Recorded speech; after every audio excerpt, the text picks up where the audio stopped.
Hello and welcome to the Two Mats podcast. Welcome all, and it's wonderful to be joined by a great guest. It is. We are joined by Mayor Andy, Mayor otherwise Andy. known as Andy Burnham, Burnham, Mayor of Manchester since 2017. Hello, Andy. Welcome. Well, great to be with you both. It's nearly the three Mats because my mum nearly called me Matthew. My gran was on the phone to the Liverpool Echo when she had a change of heart. So What on the birth 2.5 announcement? Mats, let's say that. It would mean almost Matt Burnham. That's Amazing. brilliant. That would be great. Very, very nearly.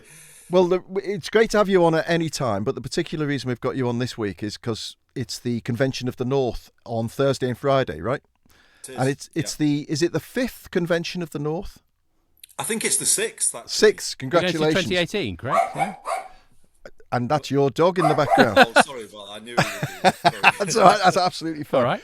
Now, Andy, I read a quote in one of the news releases about, I think it was about the devolution bill, and the quote in it that struck me was that you said, or whoever wrote the press release said, that you were creating a North of the North by the North. And I thought, apart from the Lincolnite rhetoric, what does that actually mean? What is the goal of the Convention of the North?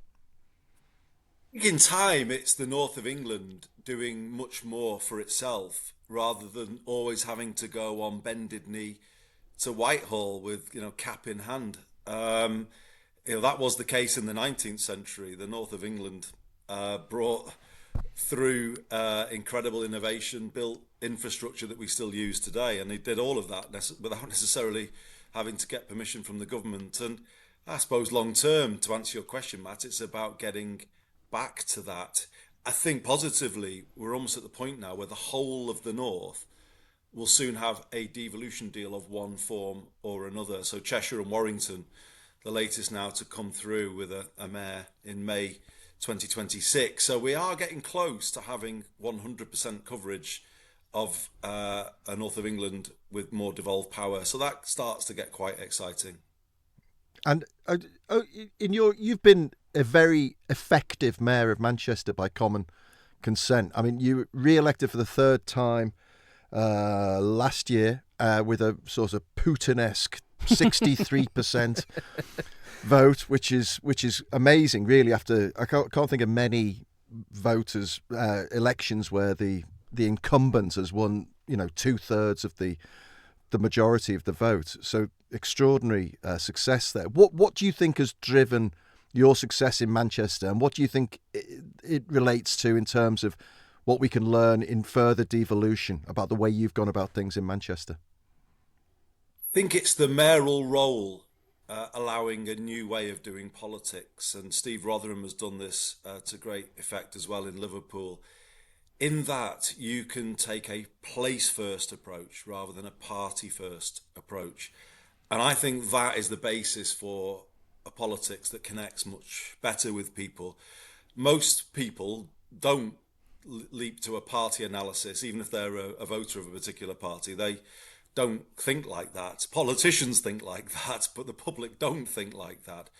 So finally, if you take a kind of place-first approach, you're kind of starting from the same point as the public. They want to see the place where they live prosper. They want to see it, with a good profile, and we've both tried to do our roles in that way. Devolution only works in that way. In fact, to be honest, Matt, devolution dies when there's a sense of a line to take, or you're a branch office for the national operation. I mean, that can't be the way. You have to go place first, and even where your own party perhaps doesn't do what you want it to do, you challenge it, and not in a way just to cause issues or stir things up, but you speak for the place, and you do that as fearlessly as you can, as constructively as you can as well. So it does allow a new form of politics that people haven't seen much, well, they haven't seen before, let's be honest, in the UK. Because if you think of the devolution we saw to Scotland, Wales and Northern Ireland, it still was done through a sort of a slightly tribal prism, if you like, at the national level, and didn't allow in a new form of politics, whereas this genuinely does. How far, Andy, did the new government, the national government, change the weather on devolution? Because I remember talking to you during the pandemic, and you were having to take all sorts of very imaginative measures to, use your powers to keep things going, and you weren't always aligned with the Conservative government's policy. I think there were things you agreed with Michael Gove, but in comes Labour last July, and one of the first things that happens is that there's a meeting at Downing Street, which is all about the mayors and all about devolution. And as Matt said earlier, there's been a white paper, an English devolution white paper. And I'm just wondering how hospitable to the things you believe in about devolution this still relatively new government in Westminster is. It did change the weather, Matt, with that gathering, historic gathering, you might say, in Whitehall, straight after the general election, because that was, a big statement of belief in English devolution. And they followed it up with an English devolution white paper, which, for us is quite exciting in my world. Maybe hasn't excited, the wider world, but there are some fundamentally important things in there. And they've made the calculation, rightly in my view, that the devolution of power, in the context that we use it, which is bottom up as opposed to top down, is actually a precursor to economic growth. So if you look at Greater Manchester over the last decade, it has grown by just under 3% on average every year over the last decade. Now that is significantly higher than average growth across England. And I believe the kind of single biggest factor in bringing that about has been the devolution of power to our city region. So I think they've made the right judgment call at the start of the government. What I'd like to see it do now is really translate into a significant, not just a widening of devolution like I spoke about before, but a deepening of devolution. So in April, Greater Manchester will go to a new funding arrangement with Whitehall, which will be more akin to the one that Wales and Scotland has had for a long time, which is, a more single approach to our block of funding. Does that give you tax raising powers in any way, Andy, that you don't have already, and are there ones that you would like? It doesn't. This is more about a more flexible use of the funding we already receive. Right. So in effect, what it will do, it consolidates £630 million into what we call the integrated settlement. It will give us more ability to switch some of that funding from capital to revenue. So there is significant freedom that comes with it, but it's separate to what we might call fiscal devolution. Now, we currently have the ability to raise some funds ourselves through a mayoral precept, and I have used that particularly to support the re-regulation of buses in Greater Manchester. But we are making the argument to the government that, more is needed. For instance, and it is just for instance, a tourist levy is one thing that we've said is potentially a good thing, because British tourists pay one in most cities in Germany, in France, in Italy, and what that does is it allows you to sort of support growth when you've got it, because obviously I'm in a situation now where Greater Manchester is growing fast. Some might say growing faster than our infrastructure, because we do experience congestion on the transport system. A levy of that kind would allow you to put on extra buses, night buses, more trams. It allows you to deal with the consequences of growth and keep ahead of the growth that you've got, rather than it becoming a sort of the success story turning sour if people say, well, you can't get around, it's congested. You obviously, as a growing city, need to keep ahead of that growth and keep the visitor experience high. And there are some people who've already come out to criticise this idea of a tourist levy, but we would say it's what British people pay overseas, number one, but number two, it continues to make sure the visitor experience here is a good one, and that's what we would accept. And there's a reason why European cities offer a good visitor experience, because the vast majority of them, or many of them, charge such a levy. Yeah. Some of the language in the white bill, in the white paper, is really quite extreme in a sense. It was very direct. There's the call for a need to rewire England and stop the end the hoarding in Whitehall, and devolving power and money to those with skin in the game.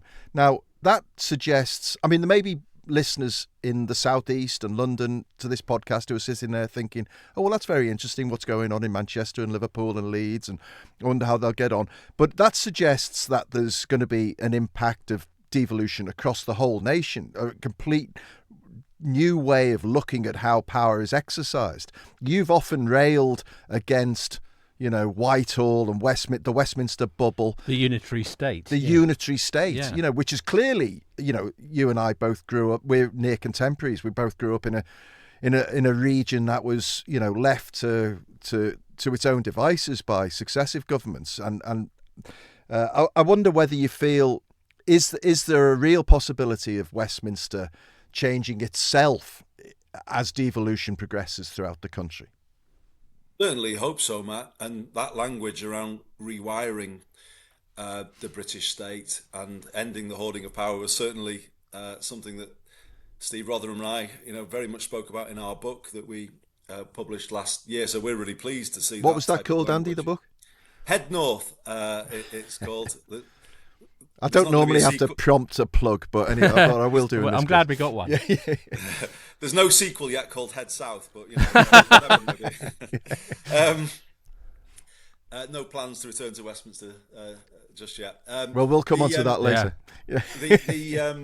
The language is strong, and it needs to be, because I think the British state needs to reimagine itself in the 21st century. Because when we left Westminster, Steve and I were still grateful to him, but Michael Bloomberg invited us into his network, and for us it was like we just kind of entered a whole new way of thinking about cities and the power of cities as places where innovation meets industry, meets where business meets academia, and the kind of creation of research-based economy. For us, it was a real revelation that, and to see how far advanced not just the US cities were, but South American cities, some European cities. We were out of that game, or we said, well, hang on, we've got to get Britain in this game. Cities are driving change around the world, and our cities are underpowered by comparison to these, and we have to fire this up. So Steve and I found that really helpful, and I think we forget sometimes just how over-centralised we are as a political system in Britain. And if you think about it, it fuels as well the alienation from politics that people feel, because within that over-centralised system, London and the South East have dominated. And that's not to make an anti-London point. I'm not saying that. It's more, if I might say, it's a more sophisticated point than that.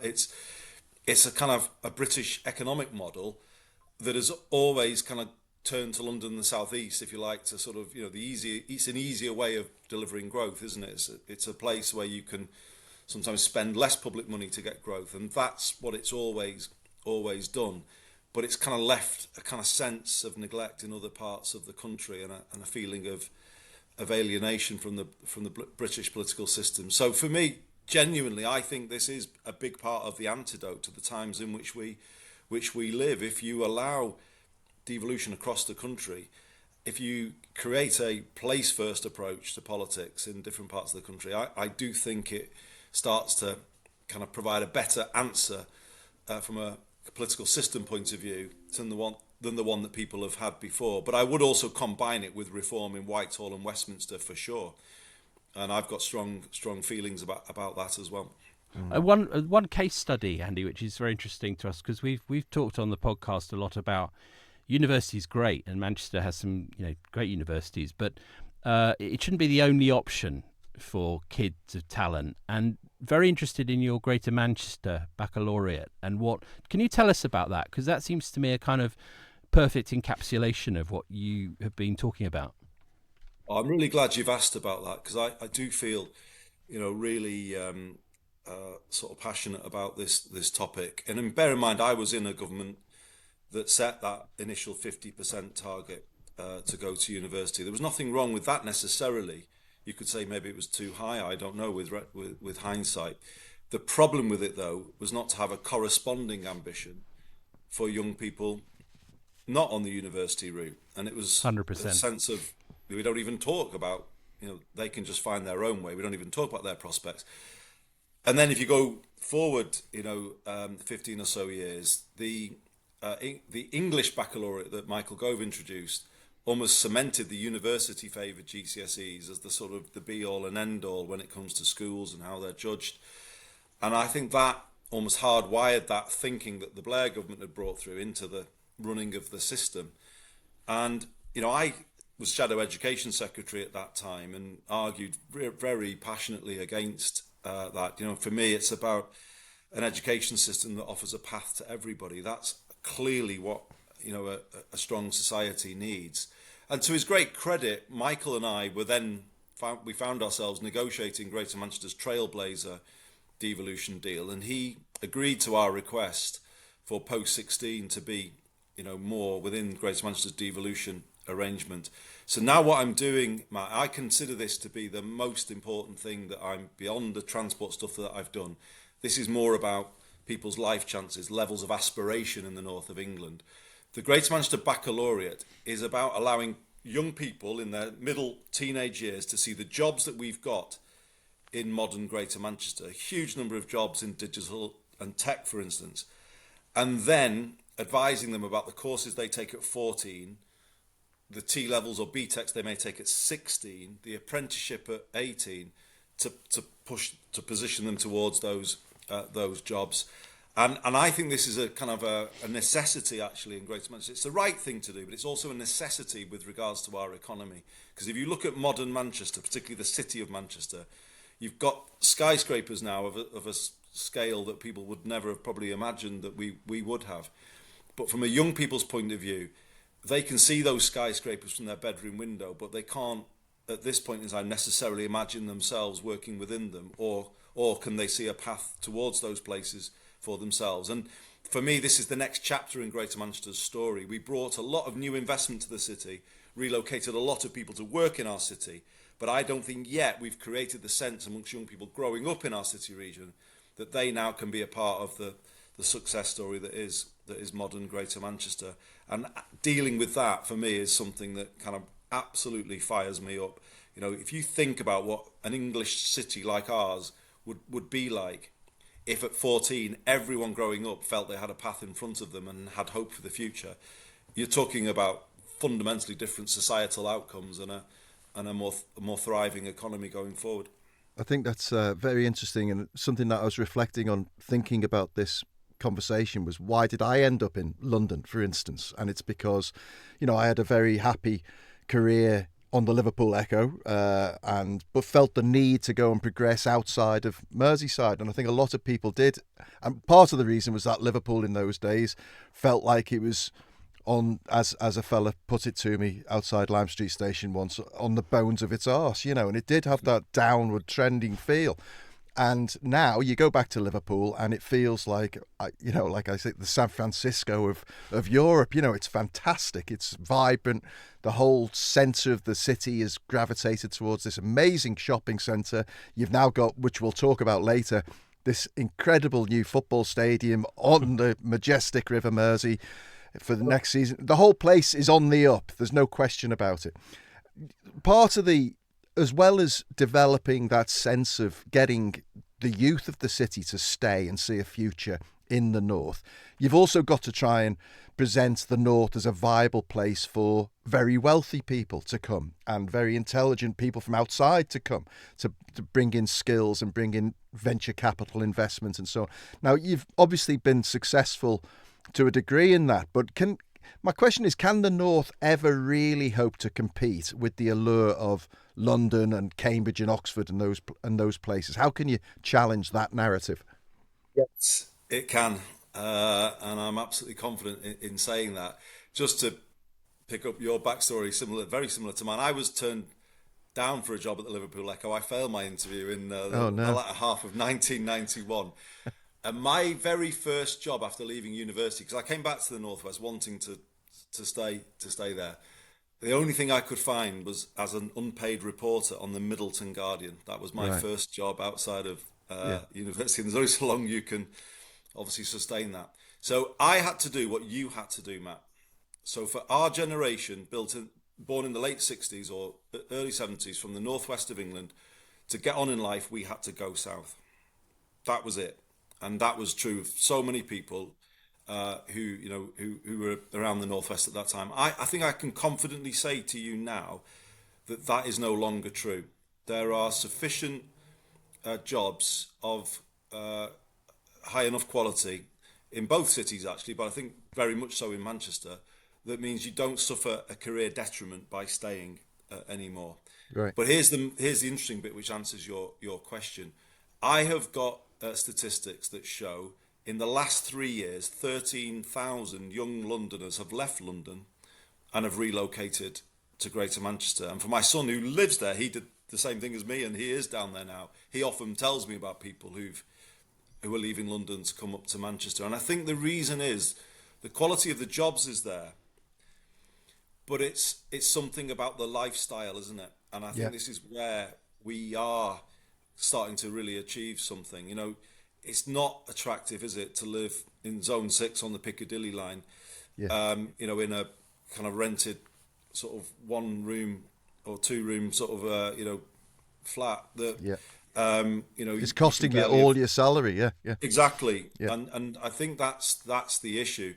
I think what you can have is a graduate job in Greater Manchester now and a lifestyle that you simply cannot have in London. Now, we would argue that I don't think there's much anymore that London has different things. London has great things, and I'm not anti-London. I keep having to stress that. But we have obviously a nightlife, music, sport that's, you're not, again, losing out by being in the northwest anymore from a sort of leisure point of view. And obviously the countryside is nearby. So I think this is a real thing that is happening. Younger people, and it's that talent as well, isn't it? The investors want that 20-something, 30-something talent, and I think we're in a position where Greater Manchester is increasingly capturing some of that talent. They're coming to live in our city, and that is strengthening our case to be a home for new investment. Andy, just tell us a little bit then about what's actually going to happen in the convention. Yeah. So we've got 2 days of the Convention of the North, and it's a meeting of minds, isn't it, around various topics. You're going to be discussing, I did make a note, culture and heritage, which is obviously a massive draw for people in great cities like Manchester, Leeds and Liverpool. Manufacturing, I'm fascinated about that. What is the new industrial age, or what replaces that? Transport, net zero, skills you've already touched on. What's the format of the convention? What actually happens in these 2 days? Well, it's precisely to have those discussions as One North, and it's not just political leaders, it's business leaders as well. And the idea is to develop a coherent vision for what the north of England can be in the 21st century in terms of all of those things. So Tracy Brabin, the Mayor of West Yorkshire, is leading something called One Creative North, and she does a brilliant job at getting that energy into the creative possibilities in the north of England. But then more broadly, we are talking seriously about how do we reindustrialise the north of England in the 21st century. And green energy is a thread you can draw from the kind of mouth of the Mersey on the west, right through Manchester, over to Hull, the Humber, and up to the northeast. That is an opportunity that we have that I think is perhaps our biggest opportunity. The suggestion is that the north of England could be a net exporter of green energy in the future, given its geography, given the fact that onshore wind is a possibility again. I heard in the news today how the green economy has grown by 10% in the last year. The CBI, I think, have put those figures out today. And I think the opportunity might come from what's going on in the United States and the anti-net zero commentary that we hear from the Trump administration, but also from others here. It remains the case, as far as I can see, that is the future. That is where the rest of the world is still heading. And I think we'd be making a grave mistake to turn our back on that opportunity, particularly as a north of England with the geography that we have. So, it's those kind of discussions, Matt.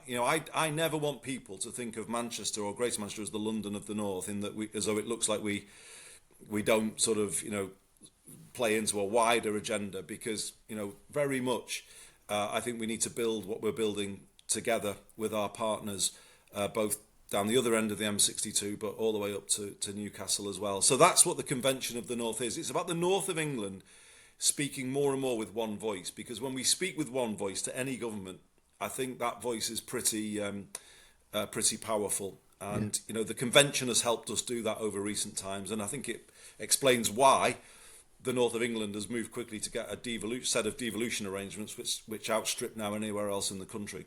Yeah. And it's happening in Preston this week, is it? It's in Preston, where, of course, they've famously pioneered the Preston model, where there's been a lot of thinking about how do you back your own economy when perhaps you don't always get that backing from a national level. So it's good that we're meeting in Preston. And I think the thing is, the north of England in recent times has just got more organised. We've got more organised. We've started speaking more with one voice, and I think that has definitely moved us forward. But I think we need to work with the current government, perhaps to move on from the northern powerhouse and levelling up, and give the new government a clear northern story of its own. So what you will see at the convention is the launch of something called Great North. Brendan Foster convened the mayors, and he said, "Look, use my branding, Great North Run." And actually, Northern Powerhouse was something that was going to be done to the north, whereas Great North comes from what we already believe already, which is this place is one of the greatest places to live that there is, and there's so much more we can be. So you will see that will be the kind of successor to those forerunners, and it reflects a growing northern confidence. And just last brief question before we take a very quick break: how much of a blow, or otherwise, was the cancellation of HS2, or did it instill a sense that, well, the hell with it then? We'll lateral movement's more important, and this only confirms what we knew anyway, and we'll do it ourselves? Well, it's a bit of the latter, because always we feed off a bit of that, as you know. But it was a blow.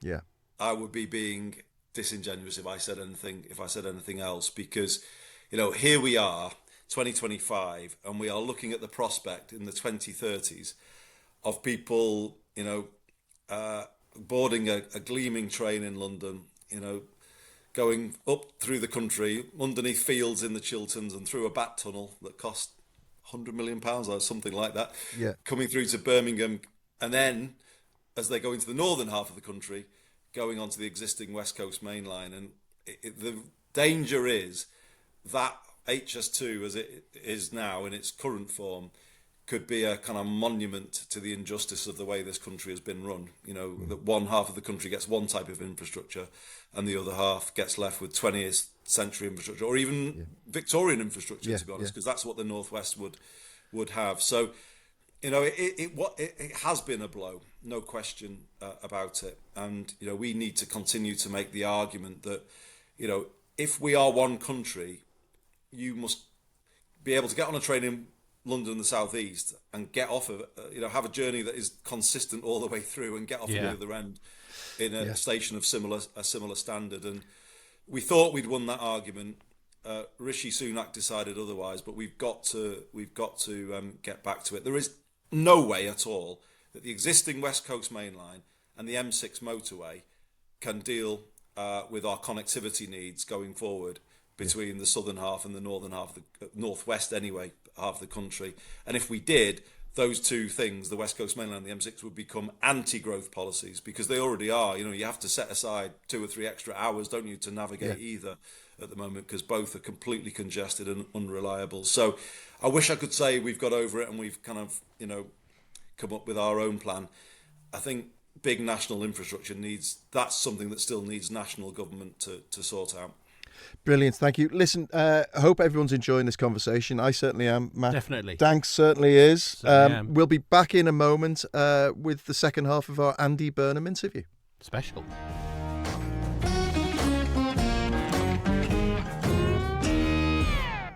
Welcome back, dear listeners. Welcome back. We are talking to Mayor Andy Burnham, Mayor of Manchester, about the North. We've been talking about the North, the Convention of the North.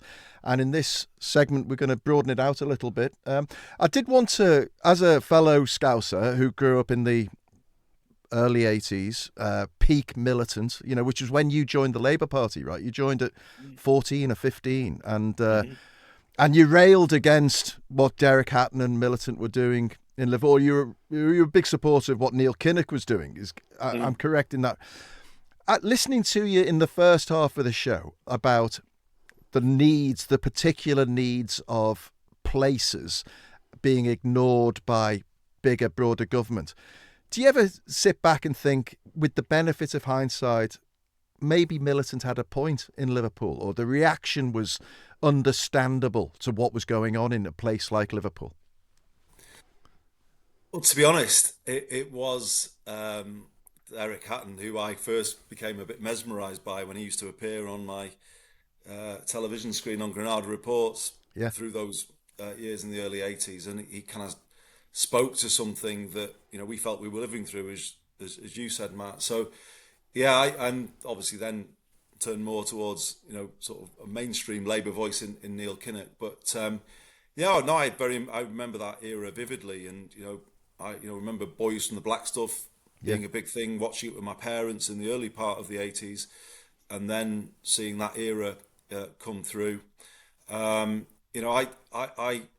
do think that the failure to give the north of England its own voice, and the parliamentary system, in my view, never really did that.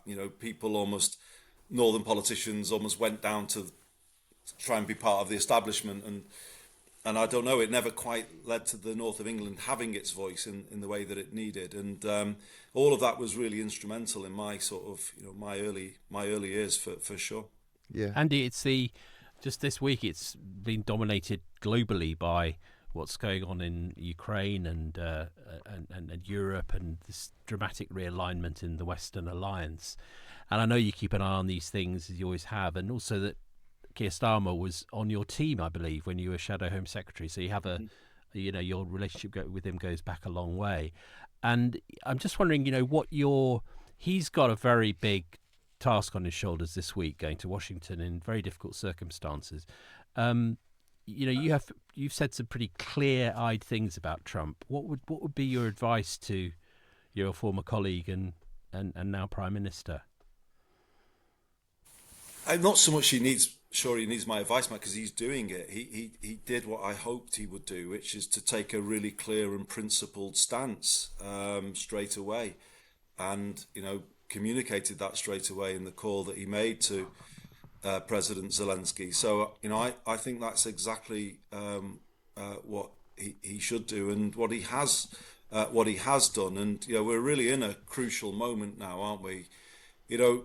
I don't think any of us can, in our lifetimes anyway, recall anything that approaches this, where you have a situation where a country that's been invaded has had the rug pulled from underneath it, or seemingly so, where the Democrat is all of a sudden a dictator, and the dictator is a Democrat, and the one that you should work with. It's just not something we've seen before on this scale.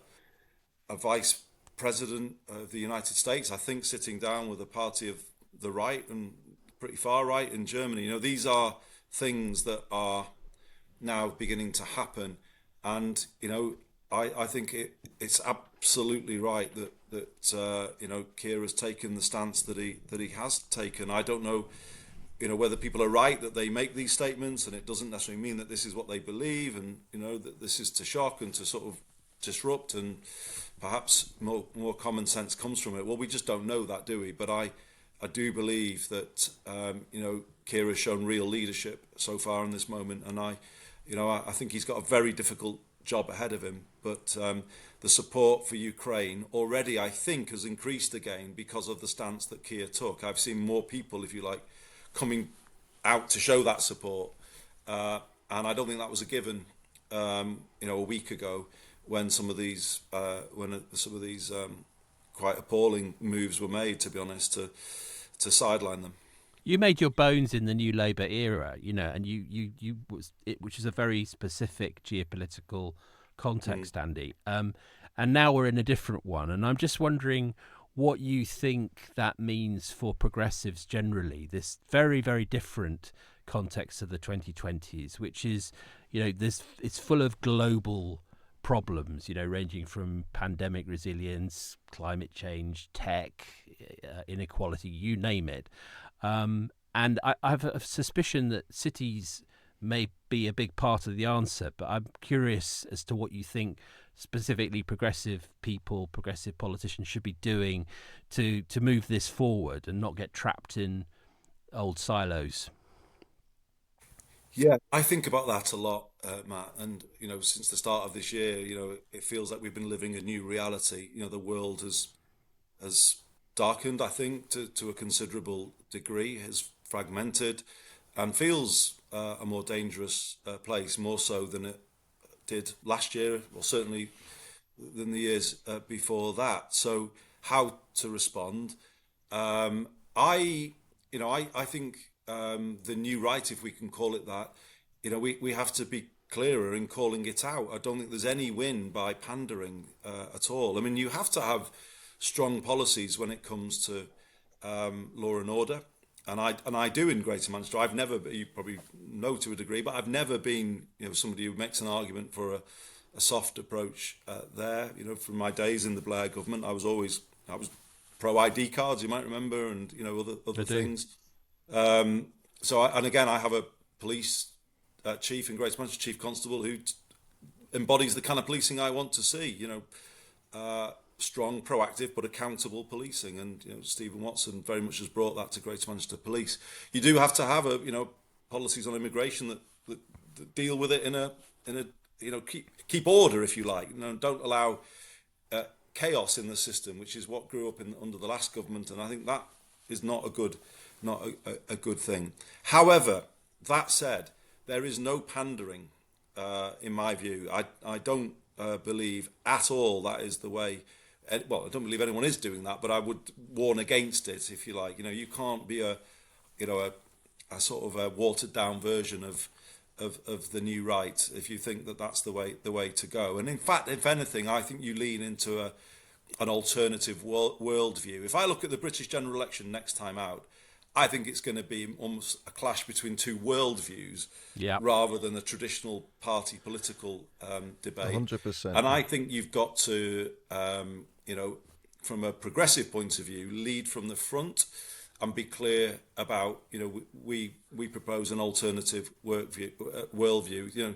It's not woke to show every human being respect. Yeah. And actually, they claim to be patriots, some of these on the new right, but they spend a lot of time running down this country as far as I can see. So I think you call them out on that. I think you absolutely call them out as being, these are arch Thatcherites, and I believe the kind of difficulties that many people have now, particularly on lower incomes, is that the essentials of life. So I'm talking about water, energy. Rail transport, have become more expensive in recent times. Those things did not solve, the cost of living crisis. You could say they created it, particularly housing, where that was sold off. That created the housing crisis, the kind of ideological refusal to allow new social homes to be built on the proceeds of those sold, in my view, has created the current housing crisis. But perhaps the biggest of all is the big lie of Brexit, isn't it? These people proposed it on the argument that it would be better for our economy and it would allow us to control our borders. I believe neither has come to pass. I think it's left us with a sluggish, smaller economy than we had before. And I also believe it has created challenges with regard to immigration in a way that they were never honest about. In my view, I was a Home Office Home Office minister in the Blair government. Effective control of immigration requires collaboration with your neighbours, and that was lost. But at the same time, the type of immigration that we now have post Brexit is different, isn't it? People are making a more permanent switch from further afield, and that has kind of changed the basis on which the immigration system works. So I think you make these people own the big lie of Brexit. That doesn't necessarily point you straight back to rejoining and all of that, because things have moved on, haven't they? It's difficult. But let's start by calling out the fact that Brexit has been a failure on its own terms. In the way in which they proposed it, they've Yeah. got to be made to own the failure, in my view. I think that's very clear. And what I do question is your call there for a counter narrative to be strongly and clearly articulated, whether that's being made at government level properly. And there was a time when I was growing up that Labour felt like as much of a movement as a political party. You know, it was like it had a mission, a social mission. And I wonder whether you feel that that's been lost over time, perhaps the professionalisation of Blair, New Labour, you know, some of that sense of movement and mission got lost, and whether it's something that can come back, or am I misreading it, do you think? No, I think the left around the world has, in some ways looked as though it speaks to some people, not all people. It became more the kind of metropolitan left, if you like, and identity politics being the kind of first thing that people turn to. Now, I've said to you before, I will, to my dying day, be somebody who will, always stand up for equality and will support, the call, even though that others now sort of, deride it. Diversity is a strength as far as I'm concerned, and that should always be celebrated. So I'm not in any way kind of backing away from those things, but I do think we need to talk more about young people not going to university. I do think we need to talk more about places in the north that have been neglected. I do think we need to talk more about the fact that people have ended up with massive water bills, high energy bills, because of the way in which privatisation and deregulation have worked better for the vested interest rather than the public interest. I think we have to talk more about those things and call out what was wrong. So talk about properly solving the cost of living crisis. How do you give people homes that they can afford? I would say one of the biggest things that this Labour government could do would be to sort of set a sort of subset of the 1.5 million national homes target for the building of new council/social homes. Right. Because that would be an investment in making Britain more sustainable from a public spending point of view. If you were to give people, more affordable housing, it would take pressure off the benefit system, and off public spending as a whole. So I think you've got to lean into what you believe in more, and more in terms of how do you improve the lives of ordinary people. It's a small thing you can say in the great scheme of things, but re-regulating buses in Greater Manchester, I think people have found it quite invigorating in some way, because you start to be able to make one of the essentials of life more affordable again. We've kept a £2 cap on fares. Fares used to be £4 plus in Greater Manchester, and it's showing that a political philosophy around the essentials of life being affordable to everybody and running the public interest, if not completely provided by publicly owned bodies, still is a better way of doing things than what some of our political opponents call for. It's very interesting listening to you, Andy, because you speak with tremendous passion about your politics, and it's obvious the engine of that passion is actually the stuff you're doing for the people you represent. It's very straightforward. I mean, you talk about practical things that make a practical difference, the difficulties of getting them done, and how to do it, but very much, it's to do with connecting with people's day-to-day needs. And I wonder if you'd agree that one of the afflictions of the centre-left everywhere in the last, say, decade has been a slight tilt towards technocracy, where the language is the intentions are fine, but the language is quite remote, and that passion, that energy, that sense of audacity is missing somehow. Yeah, I agree, and I think this is something that's been there for a while, though, Matt. I saw it in the Blair and the Brown governments, to be honest, and in Cameron government, and others since. And I think it's because, again, politics at that level will talk in 1.5 million homes rather than a good home for everybody who lives in this place. I think, again, it's something about the way we conduct politics and at the level at which it's done. But definitely, starting to talk about, building back up from the bottom, about, what is the future for your son, your daughter, if they're not planning to go to university, what's the commitment to them? What's the guarantee for them?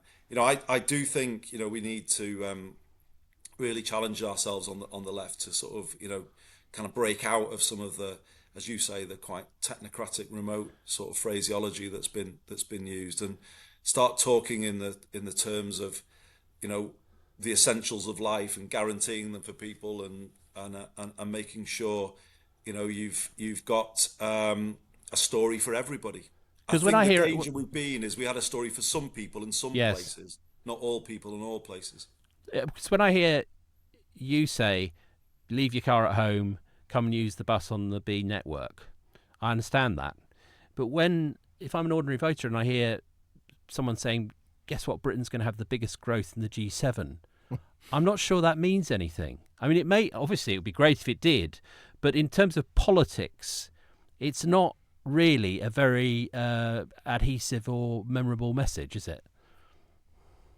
Some of that messaging is important, isn't it? Because you do have to have a sense of where the country as a whole is going and what you're trying to achieve. Sure. But the example I would give would be, you can fine to have a 1.5 million target for new homes, but translate that in what it means for ordinary people. Exactly. I would encourage the government to think about a good home for everybody, a good, safe, affordable home for everybody should be, what we're about, or London style public transport for everybody. I think there is a way in which the mayors though add a dimension to political messaging that I think this government has seen that we can do, and hopefully we'll be empowered more and more to do that as this government progresses.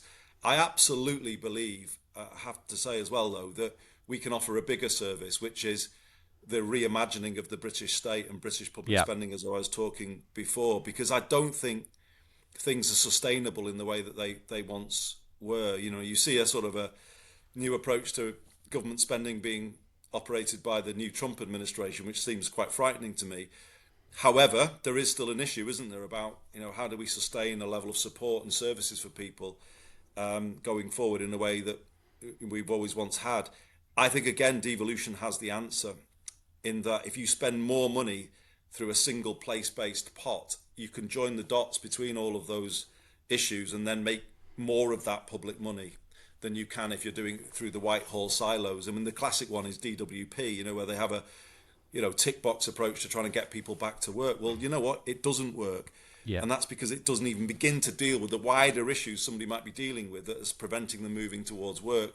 Our argument as Greater Manchester back to the government is, look, the more you route through our devolution settlement, the more coherent it becomes, the more we can make use of the available public funding to achieve benefits. I think if you look at the British state now, you've got billions and billions of pounds of public money trapped in quite unproductive spending, either maintaining people on benefits or in poor housing from the benefit system.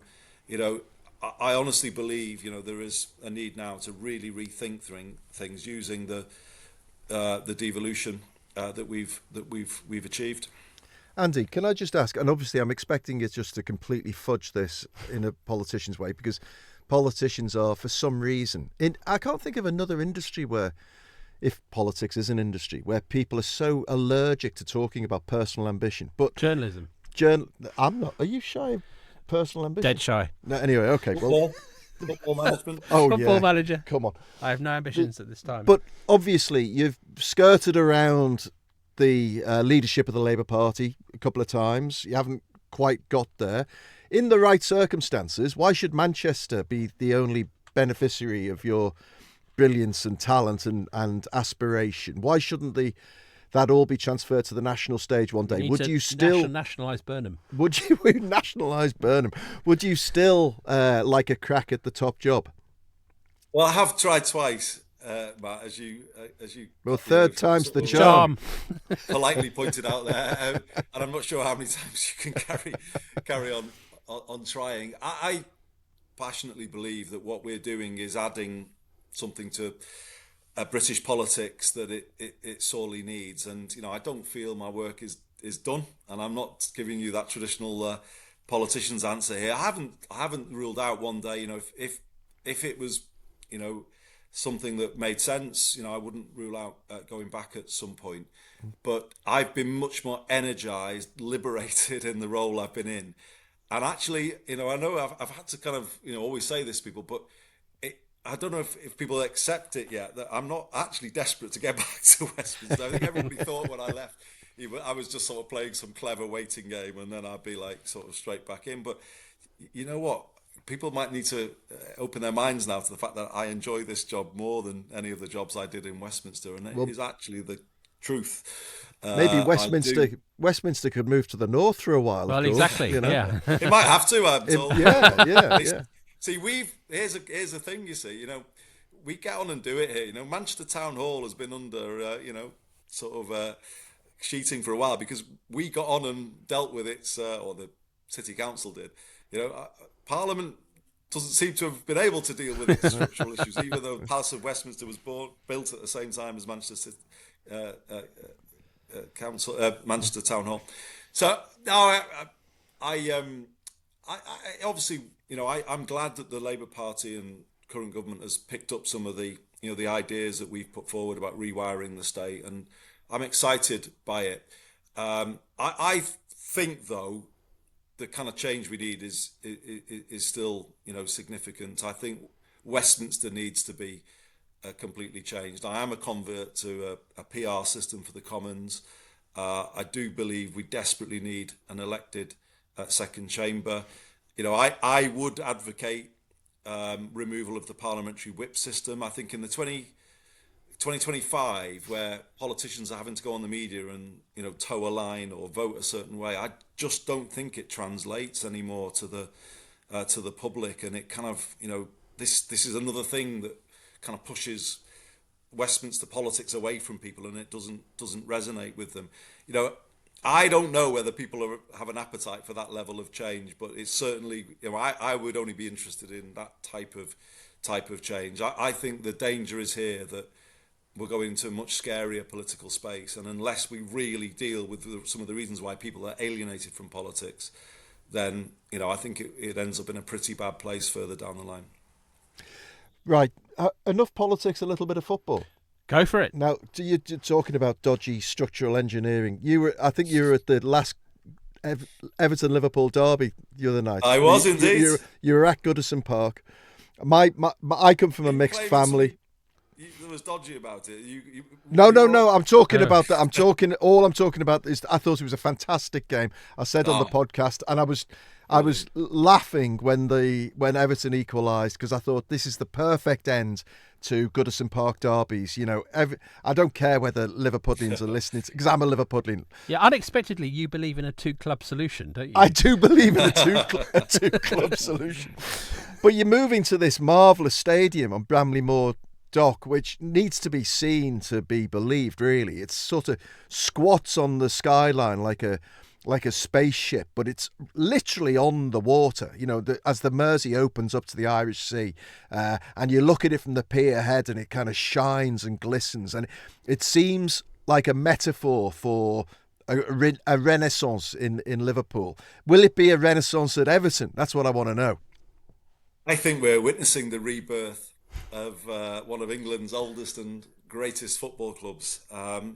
And yeah, I think it will. It's hard, though, because I was at Goodison for that derby, and it was magnificent. I mean, it's a unique place. I mean, it's just hard to kind of imagine that I won't be going there anymore, because, more than the homes I've lived in, Goodison has been my permanent home. I've been there all my life. 50 plus years I've been going to that place, and everything it's about, it's quintessential working class culture, and it just simply won't exist, I don't think, in that form anywhere once it's gone. It did exist in other English football grounds, but Goodison is the last of the great old English football grounds, and it's hard. I was there for the United game on Saturday, and 5 games left at Goodison. It's yeah, I'm going to get emotional, so I probably won't go. I'll leave it there. But no, I think it is. We'll have to make this transition, but it will mean the transition of Everton Football Club as well. And I think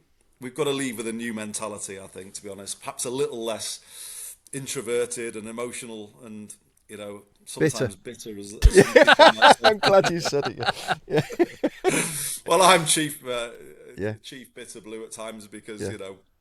we've not always had fair treatment from the English Football Authority. No, I won't no, get going about the Premier League and no. their points deductions, but I could do if you wanted me But to. but what I mean, one of the great things about being in Liverpool, I don't want to turn this into a nostalgia session, but in the mid '80s, when Everton were the best team in the land by some distance, the sense of vibrancy around football in Merseyside was fantastic, Yeah, wasn't it? And it if we could was. get a bit of that back, Oh, definitely. I mean, it was, and I was home and away in that period, and that was my kind of youth, really. 1985, the Bayern Munich game. I was 15, and you thought this was going to happen every year to Everton Football Club, and obviously it didn't. But I was at the big final in '86. I remember being at talking about Mr. Hatton, going back to that. All sides of Wembley singing Merseyside. yeah, It was I was quite there. Yeah, I was there. Fantastic. Yeah, But then it happened again in '89, that's obviously right. post Yeah, Hillsborough. And I can remember that. I was at Cambridge at the time, university, and had come down for that final. It was something I'll never, it was almost like it was aimed at the Royal Box, wasn't it? It was yeah, aimed at the establishment, the idea that you're underestimating us, you're doing us down. And, yeah. I remember, that era so well, and that was massive in terms of my own my own journey. And yeah, the power of it. The thing is, football, music gave an identity to the northwest of England when it felt like others were trying to take that off us. The industrial identity was being taken off us, and it was the kind of football and the music that kind of gave it back, wasn't it? Really, or kept Yeah. it alive. So yeah, all of that is massive on my particular political journey. When I went to Anfield on the 20th anniversary, I kind of knew I was taking my first steps out of Westminster that day when I went forward to address the COP. Yeah. But I knew, the people I was looking at that I'd grown up with were right, and I knew the government I was in, I was wrong about it. And And just to yeah, explain, you took some stick there. You addressed the crowd. There was, I think, 30,000 people there, which was an yeah, it enormous, was 20 or massive. 30,000. And you got, not universal, but there was some barracking of you because of the reluctance to reopen a public inquiry into the Hillsborough disaster. But then you set about changing minds in government and Well, played an instrumental part in getting to that place, which is incredibly commendable. well, it's kind of due to say. I mean, obviously, it was about the campaign that people had kept alive, Of wasn't course, it? And yeah, yeah. because of the city and the way the families had fought. But I knew for sure, Matt, when I kind of walked forward to address the COP that day. I mean, I knew everything that they felt because obviously I'd been at the other semi-final on the day of Hillsborough. I'd been at the 1989 final. I knew I was walking out to the edge of the abyss Yeah, between the government I was in and the people I grew up with. I knew yeah, that yeah, at the time, and I don't think things were ever the same for me after that day. Matt, the other Matt will remember. I was kind of making my way in Parliament, going up Yeah. the Lucy Pole, and it was just when my professional life at a fairly young age collided completely with my personal life. Yes. When Steve Rotherham, who was the Lord Mayor of Liverpool, first invited me to the 20th anniversary, he knew that something had to happen on that 20th anniversary, and I had to agonise about whether I would go. But in taking the advice of my younger brother John, who said, "Look, go if you're going to do something for the families. Don't go if you're not. Don't do it. Don't go if for a show thing." And I followed his advice. I kind of knew I was on the path out, really. So, yeah, I mean, I always felt an outsider in Westminster to a degree, but I almost kind of became one, or I made myself one a little bit through that. But I do think it's kind of led us to what we've discussed in this podcast today. It's kind of perhaps opened or helped me play a role in opening up something new that's less about, let's say, Westminster and more about the other parts of the country that have never had a fair crack of the whip. So yeah, it's been something of a journey, but one good that one. needed to be made, I think. A good one. one of my very first jobs, and I started as a trainee on the Formby Times, and Formby lost 3 kids at Hillsborough, and I remember Oh, sure. I remember the next morning sitting in the living room of Anne and Steve Williams and going through those very basic local newspaper jobs of talking about their son Kevin, who just died the day before. to the point of, can I have the photo off the mantelpiece for the paper? And they're so giving and loving, and obviously in a state of shock. And there was myself as the local news, there was a priest, there was a police woman there. And I was at the Liverpool Wolves game the week before last, and was struck. There was a huge banner for Anne Williams on the Kop there. And when you think about the journeys that we embark on in life and how they're triggered by these cataclysmic events, and you think you're just there as a spectator, but then along the way, suddenly everything starts to make sense in a way. And I'm sure you must feel that all of these events add up to a goal, that you're living out now in Manchester and maybe beyond at some point. I do genuinely have that sort of sense. It's why I kind of feel, really, what's the word? Kind of in the right place, I guess, in terms of where I am in my political journey. And if it ends here, that's absolutely fine, by me. I don't have any expectations genuinely about where it goes beyond, because I kind of do feel this was my path, that the young person who went to all those games, but then was at Cambridge. I had a sense of two worlds in my teenage years. There was the Cambridge I had to go back to from the 1989 FA Cup final, and I've all my life struggled to reconcile these two worlds. How can Britain be both of them at the same time? And we saw those two worlds in the pandemic, didn't we? Where some people were sipping cocktails in the garden, and other people never stayed at home once because of the jobs that they did, and the kind of parallel lives that.